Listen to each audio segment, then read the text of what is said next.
Fox 17 is committed to holding the powerful accountable and helping keep you safe through hard-hitting investigations. Throughout the month of May, Fox 17 has uncovered loopholes when it comes to our criminal justice system and found issues with one of the nation's largest health insurers. Now tonight, Fox 17 is showcasing some of our most talked about investigations. Among them, a freak accident nearly paralyzes one mid-state woman, and now Kim Nichols is sharing her story with us. A wall collapsed on her while she was just driving in downtown Nashville. As Fox 17's Megan O'Halloran shows us, not only could this accident have been prevented, but workers even predicted it.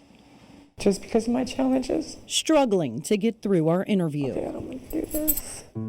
Kim Nichols struggles with her emotions while recalling the day part of a building came crashing down on top of her. Man, I prayed I'd be strong. The crash occurring February 4th while driving down to Mumbrian on her lunch delivery route. Just for a split second, I seen something coming to the right of me. And then the truck stopped. Kim's catering truck got hammered with hundreds of pounds of bricks and debris, trapping Kim inside. And if I would have had a passenger, they would have never survived it. But even me, the way the boulders were on top of the truck and it was caved in. Kim's daughter learned of the accident in a phone call. He said, your mom's been in an accident, and he actually said a building's fallen on her truck. Kim ended up in the trauma unit at Vanderbilt Medical Center with broken bones in her neck, spine, and ribs. She's been in this brace ever since. One wrong move could permanently paralyze her. It's just completely limited me. And, you know, kind of set me on an emotional roller coaster. These are happier days, but now Kim can't do nearly what she used to. She can't work, she can't drive. Every night she sleeps sitting straight up, relying on her daughter to pitch in on basic daily tasks. From help me get dressed to help me shower, and all that dignity and stuff you have just goes out the window, you just appreciate the help. I hate it for her. It sucks.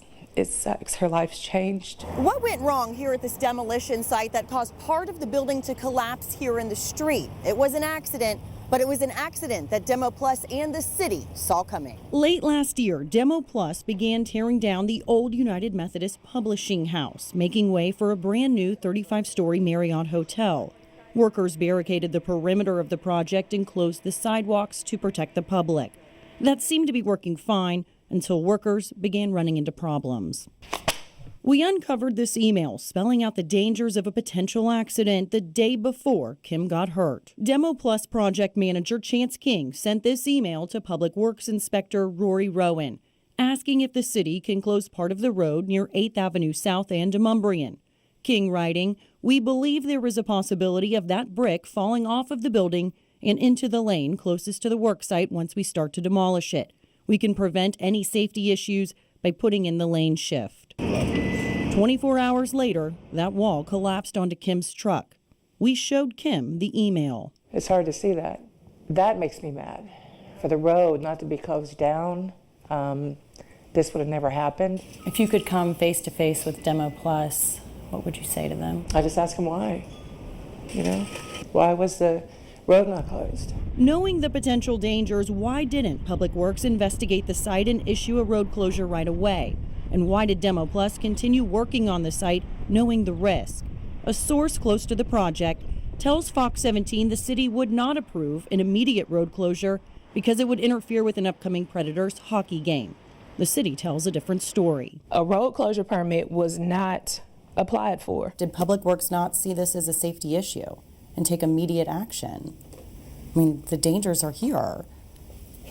The action was taken that was necessary at that time, and that was the sidewalk closure that was applied for by Demo Plus. According to the Public Works policy, road closure requests must be made in person, over the phone, or by fax, not email. But according to the email, there had been a telephone conversation made earlier that day, the day before this wall collapse nearly killed Kim Nichols. Does Public Works take any responsibility not acting sooner, knowing this was an emergency situation?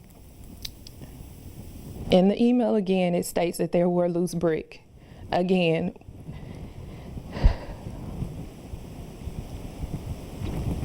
we reacted the way that we did according to the information we got from the email. We obtained 5 months of emails from Demo Plus workers to Public Works Inspector Rory Rowan. Between October 2015 to March 2016, Rowan did not respond to a single email. According to department policy, Public Works is expected to make a work site as safe as possible by whatever means available to protect the public as well as the workers. Meanwhile, Kim Nichols could be facing surgery. I can just have a satisfying life again. With no promise of making a full recovery. Megan O'Halloran, Fox 17 News. A recently completed state investigation found Demo Plus did not act negligently. Workers interviewed said they increased the work zone buffer and had been at least 60 feet away from the dangerous area in question when that wall collapsed. Demo Plus released a statement saying our company is committed to complying with all local, state, and federal safety laws and regulations. The accident was unfortunate, and we do not have any further comment.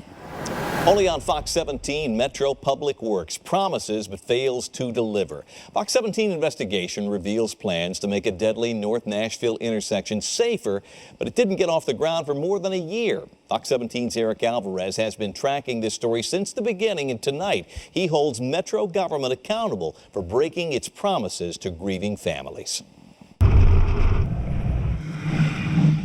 Garfield Street and Delta Avenue. Lots of cars, lots of people coming and going. A place where even if you're in the crosswalk, drivers don't stop.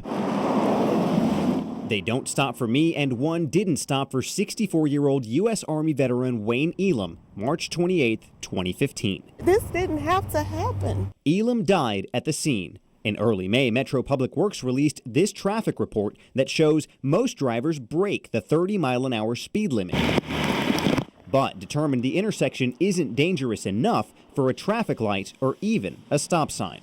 Really? I couldn't imagine. Public Works Chief Traffic Engineer Chip Knopf told Fox 17 the department would make the intersection safer in the months following the March accident. Here's what he promised May 6, 2015. We're going to have 4 new crosswalks. We're going to have multiple sidewalk projects, and the flashing beacons will be at the crosswalks. What is signage going to do when people are just flying through here and you know that they do? You know this. The city knows this. I met Elam's daughter, Shamika Turner, at the deadly intersection on the anniversary of her father's death. It's 365 days without my daddy. 365 days that they didn't see fit to protect the other people that live right here. And in those 365 days, slight updates to the sidewalks, but no visible changes to the pavement or the signs. And nothing has been done in the whole year since my daddy's been gone. I asked Public Works for an interview Monday, April 18th. A spokesperson told me Tuesday the 19th would work better. And in just a matter of hours, workers drove here to the intersection. At 5 a.m. before the sun came up, workers redesigned the crosswalks just hours before our scheduled interview. Coincidence, our contractor had aligned this up in their project list to do this morning. Turner isn't buying it. I think it sounds like bull. It sounds like you needed just a few hours to come out and make some rudimentary changes in comparison to what you really know needs to be done. Knopf insists it's a coincidence, despite skepticism from neighbors. They were telling me, do they really expect us to believe that it was a coincidence that we were doing this interview today, and it just so happens that this morning that work was done?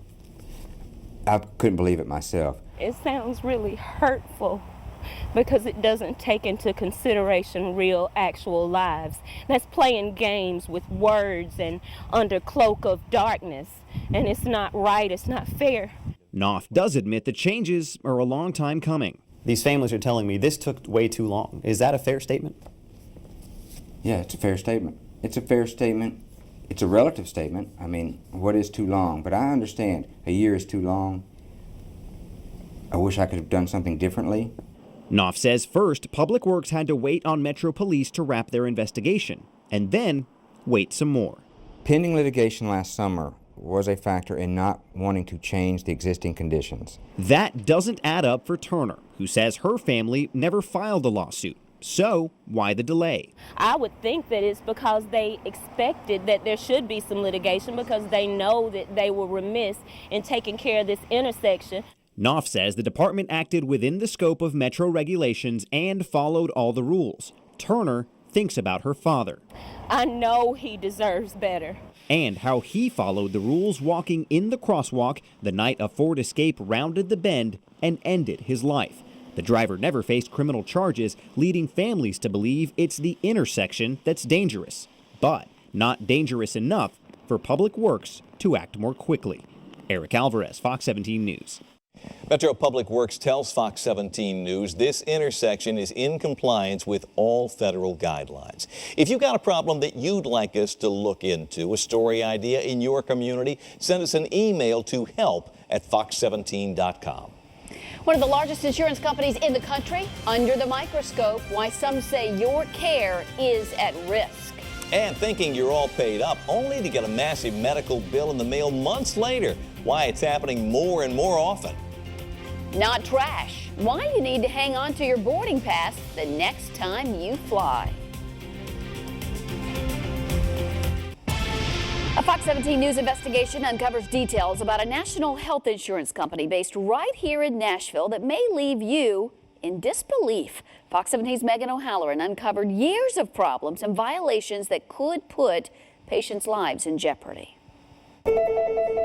In the small town of Lafayette, Sandy Swindle works in the Macon County General Hospital billing department. Every day, she's on the phone. And then the contact person that we send it to.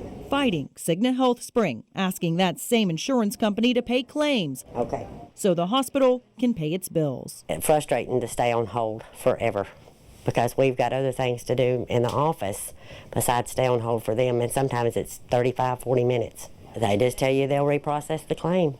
They can't really give you an explanation as to why. When Sandy gets off work, she heads home to deal with more headaches with Health Spring. Right now, she's taking care of her father, who is very sick and not happy with his Cigna Health Spring Medicare insurance coverage. He's had 5 heart attacks, 2 in the last year. He has a defibrillator. He has a pacemaker. He's got CHF, COPD.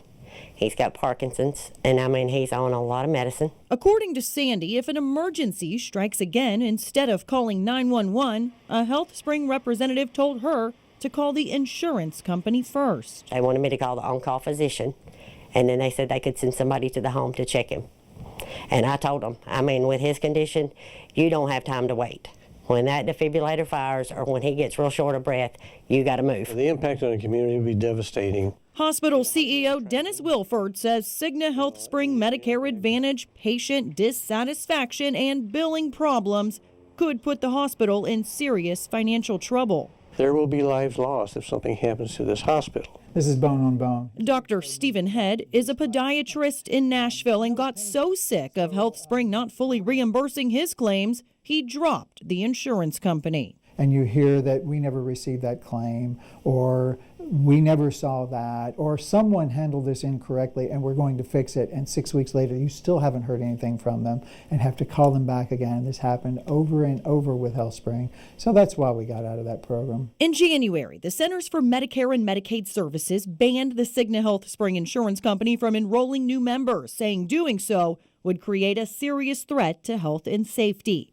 The Medicare Part C and D Oversight and Enforcement Group conducted an audit revealing a history of noncompliance. The audit shows HealthSpring wrongfully delayed and denied claims, keeping seniors from accessing doctor's appointments and medications. HealthSpring denial letters contained wrong information, and the company couldn't track or maintain records. As a result, federal regulators could not determine just how many patients have been affected. The Medicare Rights Center in Washington, D.C. fielded many of these complaint calls against Cigna Health Spring at its hotline center. And I think we do need to demand that the federal government and that Cigna Health Spring be more open about the true impact of these violations and the number of people affected. The federal government would only respond to us by email, and Cigna Health Spring denied our repeated request for an interview, refusing to tell us how the company plans to fix the problems government auditors uncovered. And what I'm seeing is... But we did find somebody who would talk about the problems at Cigna. I saw things that that I felt had a high probability of being fraud. This man used to work for Cigna Health Insurance Company. He's asked us to protect his identity. I don't believe mistakes happen anymore. I don't buy it anymore. He worked for Cigna in 2011 as a business analyst. Just weeks on the job, this whistleblower says he noticed Cigna hiring outside contractors to create a complex paper trail that would make it difficult to track any potential fraud. That's what a lot of employees think, is it's going to be this blaring red sign that says this is illegal, but we're doing it anyway.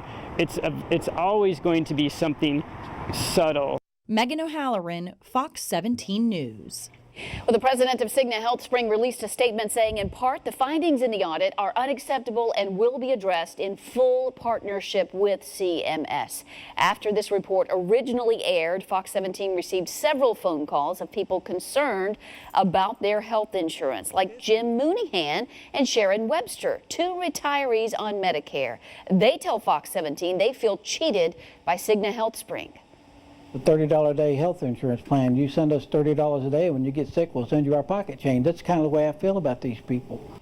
Well, another whistleblower also coming forward saying the company couldn't keep track or maintain records. President of Cigna Health Spring refused our repeated requests for an interview and did not say how the company plans to fix these problems. Paying your medical bills only to get a surprise bill in the mail down the road for thousands more than you expected.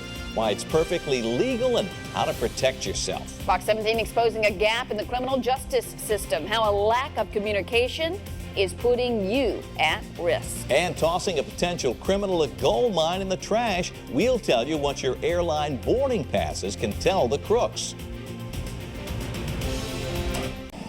Fox 17 investigates surprise medical bills. We're talking hundreds, sometimes thousands of dollars, not covered by your insurance or the hospital, even though these are both considered in-network. It's happening to about a third of us here in the United States every single day. As Fox 17's Erica Curry shows us, there's nothing illegal about it, but there are some ways to fight it.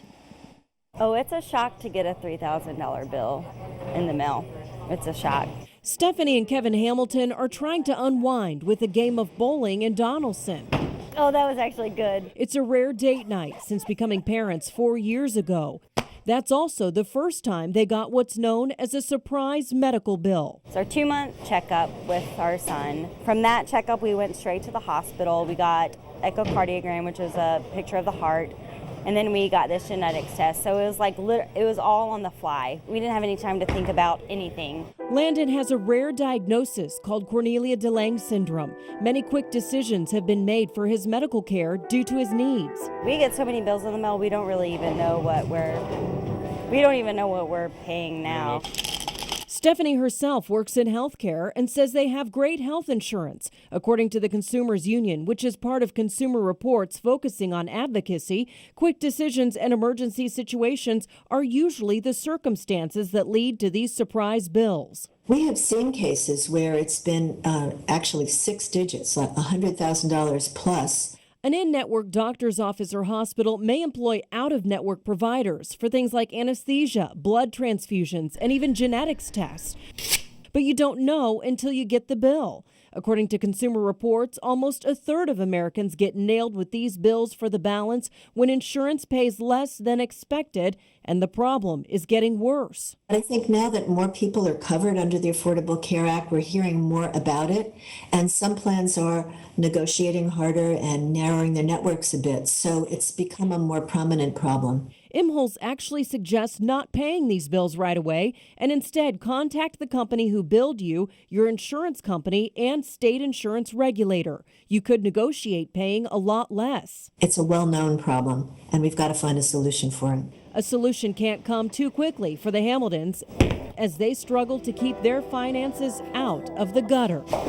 It seems to be very common, which stinks. Erica Curry, Fox 17 News.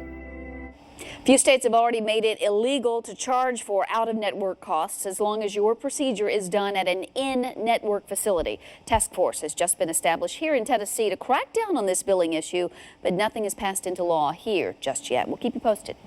Fox 17 consumer alert now about something most of us toss in the trash. Security experts say your airline boarding passes can be a gold mine for the crooks. With a simple piece of technology, they say you can access all kinds of personal information.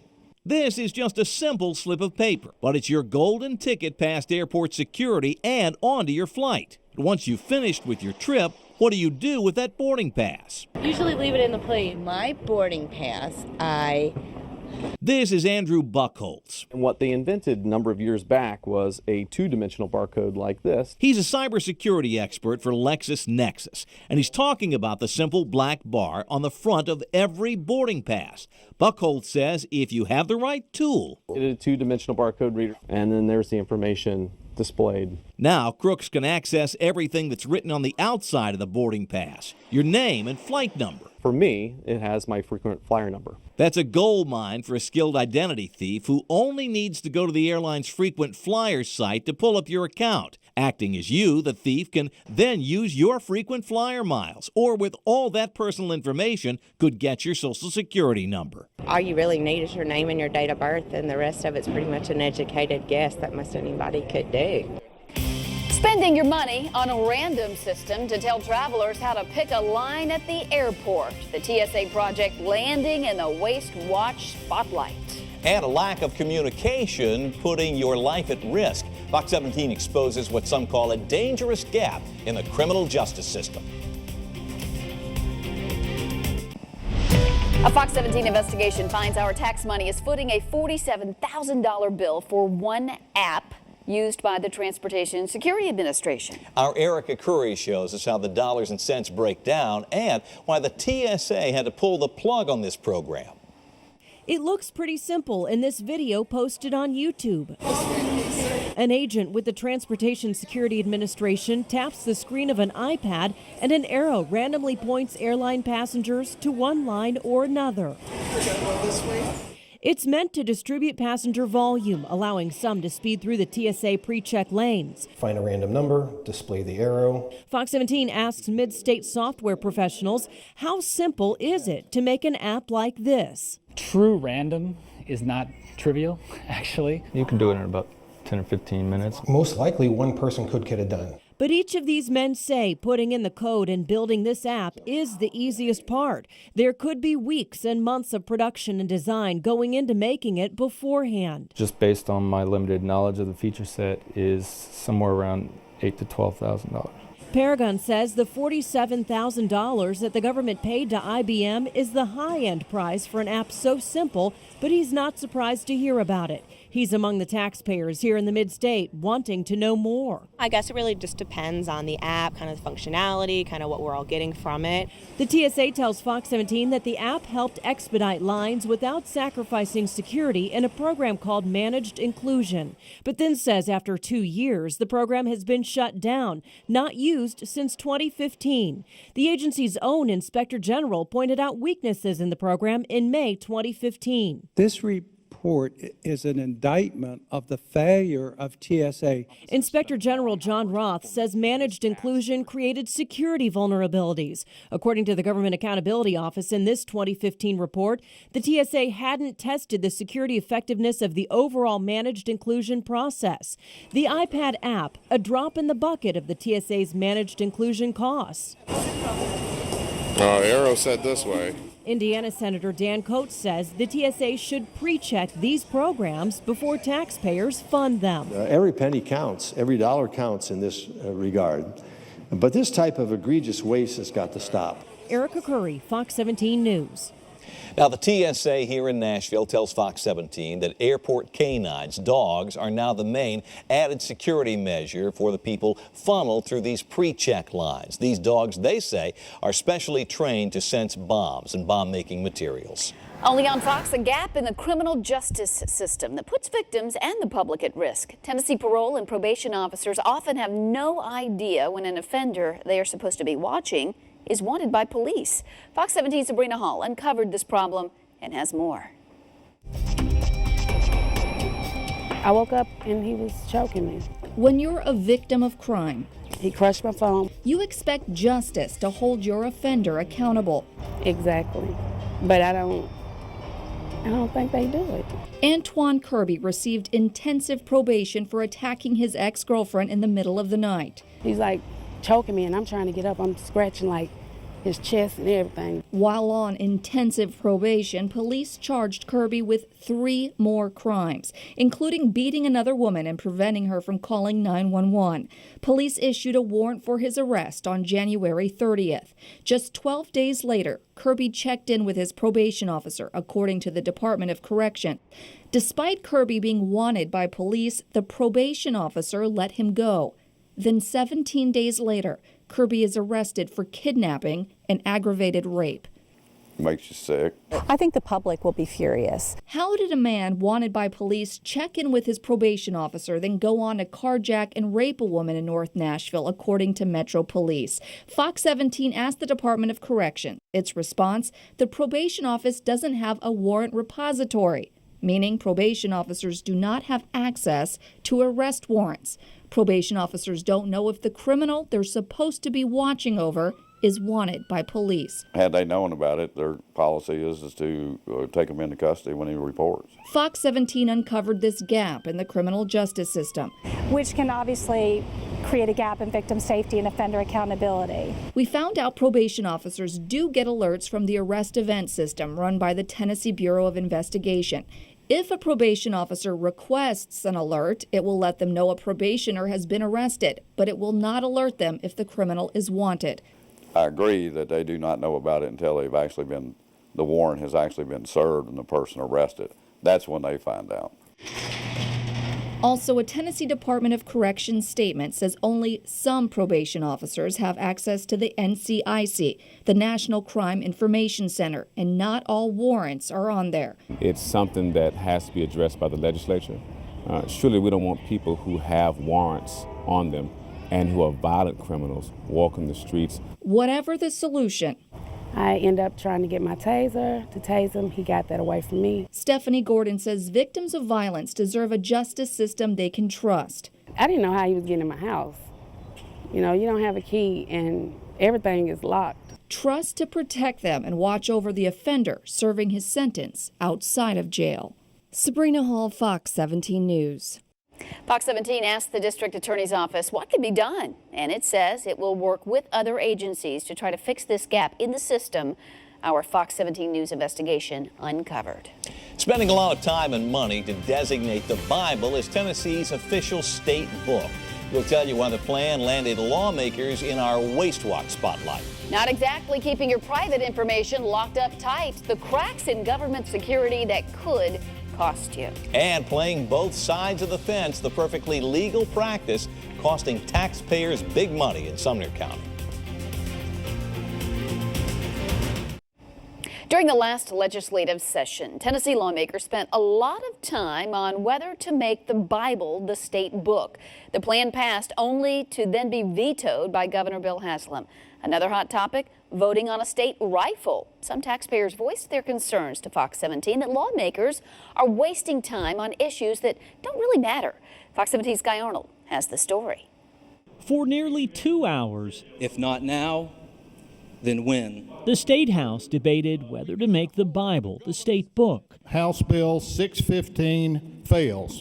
This year, members also voted for a state rifle and discussed what bathroom we're allowed to use. I think maybe this year they spent more time on a few bills that I thought were trying to go the wrong way. Dick Williams' organization, Common Cause, lobbies the General Assembly for citizens. And he's not the only one who feels members spent too much time on issues outside usual state government.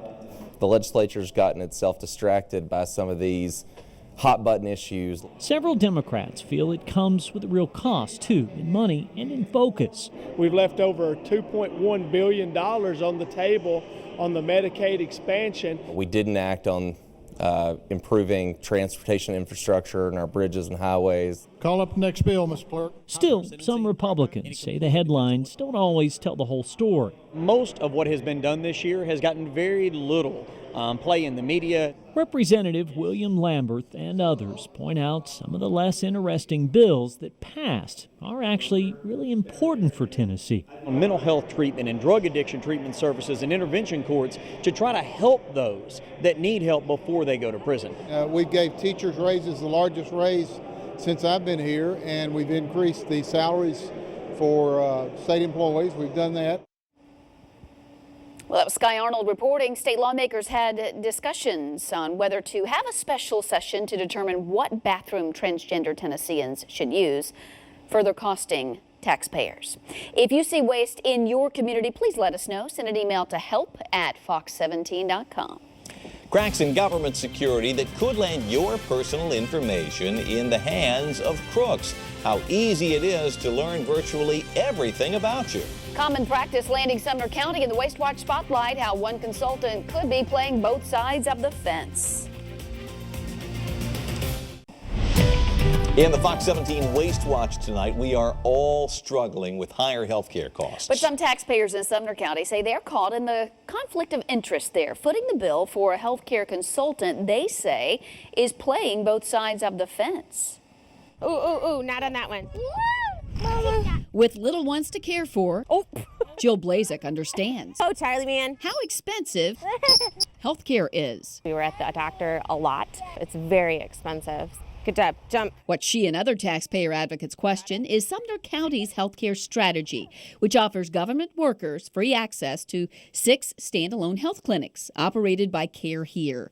Taxpayers spend about $450,000 a year to fund these. And we don't get free health care. Retiree James Egan, formerly with the County Airport Authority, got concerned about Care Here's relationship with healthcare consultant Bob Shoup, the CEO of Employee Security Planning, who Sumner County pays $9,000 a year to manage health care costs. I found that Mr. Shoup was being advertised as an associate vice president for Care Here marketing. You'll never have a conflict of interest any more solid than that. The associate vice president job description for Shoup is no longer on the website.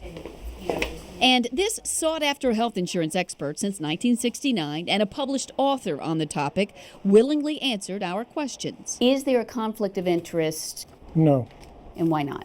We are paid a fee by Care Here for marketing and bringing clients to them. We always disclose to our clients that we have an association with Care Here. And we are never involved in any bid process. Shoup says the relationship with a company like Care Here is standard across the consulting industry. I just think that's a perception that could come off wrong because we're not talking to everybody. At the end of the day, he got paid to promote the services. We visited Care Here's corporate offices in Brentwood. It lists Bob Shoup as an associate vice president of marketing for Care Here. Well, when we first started out, we did not have a marketing force. In fact, we didn't have a marketing force for the first 5 or 6 years, and we relied on brokers and consultants to basically get the word out to respective employers. Sumner County became Care Here's second client back in 2004. Fox 17 checked and found Sumner County commissioners didn't ask for competitive bids for the service for 9 straight years, only once in 2013. Because I don't think they were doing as well as they could to look out for a taxpayer's dollar. Egan says he tried to get county commissioners to hear his concerns. I think there was a lot of resistance to change. Fox 17's analysis shows healthcare costs have continuously gone up in Sumner County as they have nationally. I don't think that we're going to say that we're going to reduce the cost of health care. That's not possible. But what we're trying to do is control the cost of health care. Currently, that per employee per month cost is almost returned to where it was in 2010. And that to you shows success. That to me is unheard of. Wilson and Sumner counties credit Care Here clinics and the wellness focus with catching disease early and saving taxpayers money. You begin to change their health direction in a more favorable direction, and their cost goes down. I'm just going to go slow. Taxpayers like Jill Blazek say they just want a little relief themselves. we're all taxpayers. We should all have to pay for what we need services for. We don't get a break. While Sumner County tells Fox 17 it's too expensive to bid this out yearly, they are currently in the process of bidding this service. This will be the second time in 12 years. We'll keep you posted on the process. Only on Fox 17 tonight, it's information that can make or break all of us. Our birth dates, where we live, our social security numbers. It's kept on file by the government, the IRS, the Department of Homeland Security, and in all the health documents.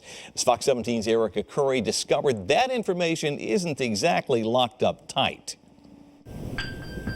That is the sound letting you know that I have been into your account. Jim Kempfani has just hacked into my iPhone after getting a password and username of mine used on several online accounts. The cybersecurity and investigations pro says this is the kind of information being publicly released by those who hack into corporations and government databases. I could have been asking people that in your contact list very specific questions that had to do with some of the security answers, and they would have thought that they were talking to you because it would have been coming from your phone number. It's not if, it's when our information is hacked, according to Nashville computer guru Victor O'Rourke. The more things that are moving to the cloud, the larger the problem becomes. He makes a living strengthening computer systems, and one of the most targeted systems in the world, the federal government's network, is now considered at high risk. There is no valid excuse for this. They will say, well, we're taking steps. We are protecting people's information, but that is just not true. The Government Accountability Office reports between 2006 and 2014, the number of threats or attacks to our federal information system has gone up by more than 1,000%. This report shows the most recent hacks compromising our personal information, starting with the IRS in June 2015. Taxpayers' birth dates, social security numbers, and addresses accessed from almost 400,000 tax accounts. We've already seen 2 breaches at the Office of Personnel Management starting in June 2015. Altogether, more than 25 million Americans' personal information stolen from this one agency within 2 months. According to Congressman Blackburn, these cyber attacks for that one agency cost the federal government about $350 million. That is taxpayer money out of your pocket that had to be used to clean up a mistake that they've already gotten the money for so that there wouldn't be a problem. And guess what? They're using the money for other things. More than $1 billion of our tax dollars have been spent beefing up our nation's cybersecurity since 2009. That spending is expected to jump to nearly $6 billion by 2018. The January 2016 Government Accountability Office report calls out almost all of 23 federal agencies for not protecting our information. Just 5 agencies are using prevention services. Only one of them is fully implementing intrusion prevention for its email, though they're all taking our money to do so. It's not surprising to hear frustration from many outside of Washington footing the bill. It is wasted because it goes more to the bureaucracy and not to the objective of what they're supposed to do. With every day, the amount of information obtained and held by the federal government grows. So we just have a lot of information that's vulnerable, and it keeps on growing. And without us attacking it, then we're going to get attacked. Veterans Affairs, National Intelligence, and the Postal Service have all been breached in recent months. And there have been more than 300 attempts to hack healthcare.gov in the past year. Once those people have that information that it's out there, they own you. Erica Curry, Fox 17 News. Kemp Van says the only real way to protect ourselves is with strong passwords. He says you need to change those passwords often and make them things that no one can easily learn about you. Meanwhile, the GAO continues to investigate these government agencies and finds these attacks are not only becoming more common, but are also more damaging and disruptive. Congressman Blackburn, who serves on the Privacy and Data Security Task Force, says there is legislation she hopes to get passed this year requiring all of these agencies to do a better job of keeping your information safe. Adding up to billions, the government agency accused of misusing the most of your tax dollars. Take Fox 17 News with you by signing up for text alerts. Just text news, weather, traffic, or sports to 45203. Get alerts for as many categories as you want. It's Fox 17 News on the go. Brought to you by Nissan of Cool Springs. $1 million here, $1 million there. Pretty soon you're talking about real money. And the federal government's own audit finds that it is wasting at least $250 million of your tax dollars a day. Fox 17 Waste Watch investigation by Erica Curry finds the biggest offender, ironically, is the department in charge of our financial security. We're real conscious about our money and where it goes. Fox 17 asks, how much do you spend in a day? Probably $60. Yeah? Average. About $30 a day. I say about $40 a day. That's not counting the money taken from your paycheck spent by the federal government. If they don't spend wisely, they'll be in the hole just like we'd be in the hole. Right now, the U.S. has more than $19 trillion in debt and counting. Deficits go up, up, up. The budget doesn't mean anything anymore. Right. Which is how much can the government spend? Our government spends more than $10 billion of our tax dollars a day based on the 2016 budget. More than $250 million a day is wrongly spent by 16 government agencies considered high error, according to the White House Office of Management and Budget. Doesn't sound good. It's pretty upsetting. This list, compiled by the White House, shows during fiscal year 2015, the most recent year reported, the department that collects our taxes is the biggest offender for misspending that money. It shows the U.S. Department of Treasury wrongly paid almost 24% of its spending last year. That's more than $15 billion through the Earned Income Tax Credit program, which Tennessee Congressman Diane Black is charged with holding accountable on the Ways and Means Committee. There are people taking advantage and getting money they shouldn't be getting from the Earned Income Tax Credit. The program's rate of wrongful spending has actually improved from the year before. Still, as of 2015, the Earned Income Tax Credit program is wasting almost $43 million of our tax dollars every day, according to payment.accuracy.gov. That's got to be a grave concern to everyone. The same list shows Health and Human Services, which administers Medicare and Medicaid, wrongly spending about $243 million a day. And this White House list is showing about $26 million of our tax dollars every day are being wasted by the Social Security Administration. They want us to budget our money, they should budget theirs. Erica Curry, Fox 17 News. U.S. Representative Diane Black supports a balanced budget amendment, making sure the government doesn't spend more than it's bringing in order to help with the national deficit. She's also sponsoring a bill right now for the government to control its spending through zero-based budgeting, giving each agency only the amount of money it proves it needs. Fox 17 continues to hold the powerful accountable and watch how your money is being spent. You can see all of these stories again by checking out our website, fox17.com. For Stacey Case, I'm Scott Couch. Thanks for watching.